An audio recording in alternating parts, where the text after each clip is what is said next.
교통사고로 부상을 입었을 때 부상 이후에 만일에 예를 들어서 부상 정도가 심하고 치료가 끝난 뒤에도 후유장애가 발생한 경우 장애에 대한 별도의 보상을 받을 수 있겠죠. 장애에 대한 일시수익, 상실수익을 평가하는 방식이 있습니다. 장애에 대한 평가 방식은 여러 가지 있습니다. 개인보험 같은 경우에 AMA 방식이라든지 또는 국가배상법, 산재는 산재보상법에 의한 급수평가, 장애인 복지법에 의한 장애평가 방식, 그 용도에 따라서 평가를 달리합니다만 손해배상에 있어서는 맥브라이드 방식이라는 것을 채택합니다. 역시 교통사고도 손해배상 부분이기 때문에 맥브라이드식 노동상실력 방식으로 평가를 하고 있습니다. 자, 그런데 이 맥브라이드 방식이 미국 오클라호마 대학의 맥브라이드 교수가 1935년에 만들어서 1963년도에 한번 개정이 됐지만은 그 맥브라이드 방식을 우리나라에 그대로 아직까지는 손해배상의 영역에서 그대로 적용을 하고 있습니다. 자, 이것이 사실은 여러 가지 합리적인 부분도 있지만 불합리한 부분 또는 우리나라 실제에 맞지 않는 부분 여러 가지 문제가 있습니다. 특히 그 중에 맥브라이드의 장애평가는 정형외과 교수가 지은 책자이기 때문에 그 부분에 대해서는 명확하게 잘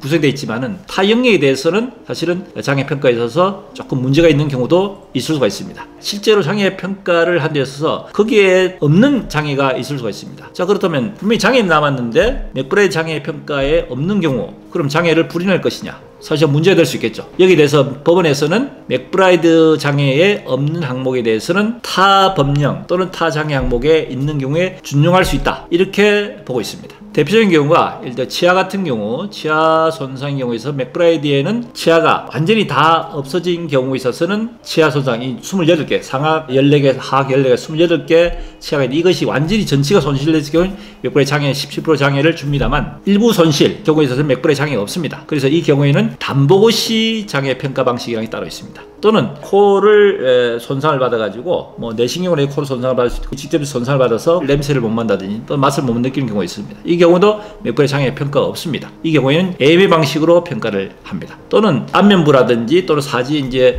흉터가 심한 경우, 수술 이후에 흉터가 심해서 수술로서 치유가 안 되고 평생 어떤 흉터를 가지고 살아야 할 경우, 이 경우도 상당히 이제 장애로 문제되겠죠. 이것을 이제 추상장애를 합니다. 추상. 남에게 추한 흉터로 그대로 잔존한 이야기죠. 자, 이런 경우는 맥브라이드 장애평가 없습니다. 자, 이때는 역시 국가배상법인 장애평가 방식으로 해서 급수가 12급, 14급에 따라서 평가를 하게 됩니다. 이처럼 맥브라이드 없는 장애를 그대로 인정을 안 할 것인지에 대한 부분에 대해서는 법원에서는 타 법령의 장애평가 있는 경우는 준용할 수 있다고 되어 있기 때문에 맥브라이드 장애가 손해배상에 있어서 노동상실력 평가 방식은 되지만은 이 장애에 없는 경우에 있어서는 다른 데 준용할 수 있다는 것을 참고로 말씀드립니다.